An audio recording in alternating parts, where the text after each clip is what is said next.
Namaskar, dear children and my dear audience. Welcome to this YouTube channel. आज मैं आपके लिए एक खास चीज़ लेकर आया हूँ और इसका नाम है क्लॉज। देखिए क्लॉज क्या होता है। ये क्लॉज क्या होता है? ये क्लॉज को समझने में बच्चों को बड़ी कठिनाई आती है, जबकि बच्चे थोड़ा सा ध्यान दें तो ये सबसे सरल चीज़ है। ठीक है ना? तो वो हम आज इसको समझ लेते हैं। चलिए पहले इसको मैं बताता हूँ क्लॉज क्या होता है। सेंटेंस क्या होता है? सेंटेंस। तो ये क्लॉज का मतलब है सेंटेंस। क्या है बेटा? क्लॉज का मीनिंग है सेंटेंस, और ऐसा सेंटेंस जिसमें एक सब्जेक्ट हो और एक प्रेडिकेट हो। क्या होना चाहिए इसमें? इसमें एक जो होना चाहिए, क्या होना चाहिए भाई? सब्जेक्ट होना चाहिए। क्या होना चाहिए? एक जो है सब्जेक्ट होना चाहिए और दूसरा प्रेडिकेट होना चाहिए। ये दो चीज़ों से मिलकर बना होता है क्लॉज। मैं एक उदाहरण देके आपको समझाऊंगा। जैसे सब्जेक्ट और प्रेडिकेट समझ लीजिए, फिर मैं आता हूं क्लॉज पर। देखिए, शी डांसेस वेरी वेल, मतलब वह बहुत अच्छा नाचती है। ये सेंटेंस हो गया। अब इसी सेंटेंस में क्या है? देखो, ये तो हो गया ये सब्जेक्ट, और इस सब्जेक्ट के अलावा जो कुछ भी है, चाहे ये वर्ब है या फिर ये जो है वेरी जो आ जाता है, ये भी जो है वर्ब एडवर्ब कह सकते हैं।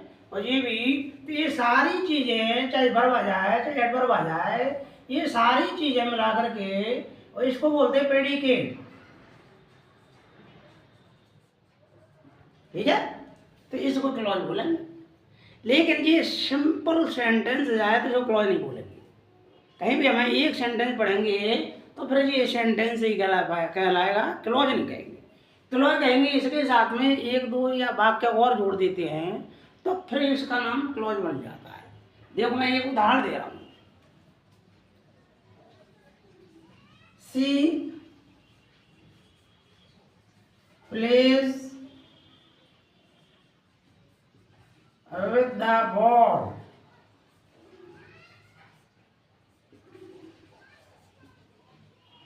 that is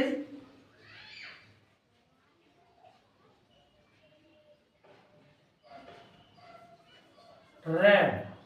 इसका मतलब हो गया सी प्लेज विद द बॉल, ये बॉल से खेलती है। कैसी बॉल से? दैट इज रेड, जो लाल कलर की है। तो इसमें बेटा दो सेंटेंस, एक तो ये हो गया, हाँ, यहाँ से और यहाँ तक। दूसरा सेंटेंस बेटा यहाँ से और इधर तक। तो ये तो जो दो प्रकार के सेंटेंस होते हैं, मतलब क्लॉज होते हैं। दो प्रकार के क्लॉज कौन कौन से होते हैं? एक तो होता है बेटा मेन क्लॉज, यह जी हो गया, तो ये बेटा मेन क्लॉज है। और एक जो ये वाला है यहाँ तक, तो इसको बोलेंगे हम सबऑर्डिनेट क्लॉज।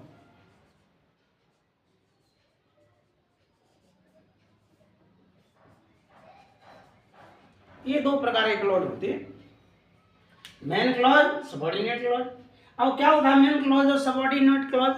मेन क्लॉज ऐसा क्लॉज होता है जो अपना कंप्लीट मीनिंग देने के लिए किसी अन्य सेंटेंस पर डिपेंड नहीं होता है। ये इंडिपेंडेंट होता है, मतलब आत्मनिर्भर। और ये होता है डिपेंडेंट किस पर? मेन क्लॉज पर।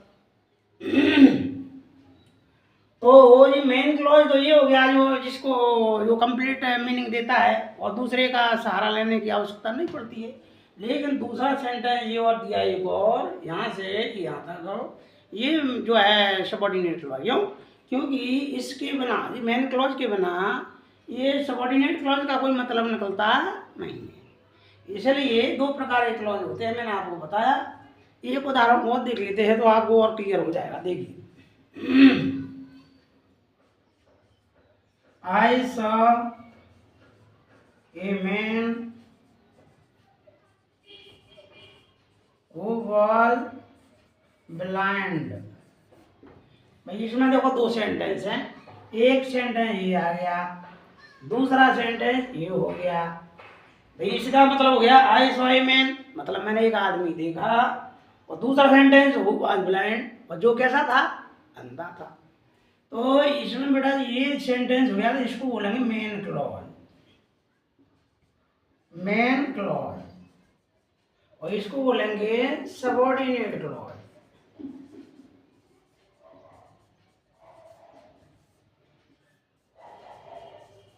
इस तरीके से हम देखेंगे। अब ये सेंटेंस के मेन तो मैंने आपको दो बताए, क्लॉज के दो प्रकार है, मेन क्लॉज और सबऑर्डिनेट क्लॉज। और क्लॉज क्या होता है वो भी हमें इसमें बात समझ में आ गई। लेकिन अब हम इसके प्रकार हैं क्या होते हैं, और भी बहुत सारे एग्जाम्पल लेकर के अगले वीडियो में हम समझने का प्रयास करेंगे। ठीक है, तो तब तक के लिए इतना काफ़ी है, इतना ही जान लीजिए और समझ लीजिए। बाकी एग्जाम्पल के माध्यम से और भी ढेर सारे एग्जाम्पल मैं आपके समक्ष लाऊंगा नेक्स्ट वीडियो में, फिर क्लियर हो जाएगा और अच्छे से। ठीक है ना, तो तब तक के लिए थैंक यू, और इस वीडियो को देखते रहिए और दोस्तों में भी शेयर करते रहिए, सभी का भला हो सके। Thank you.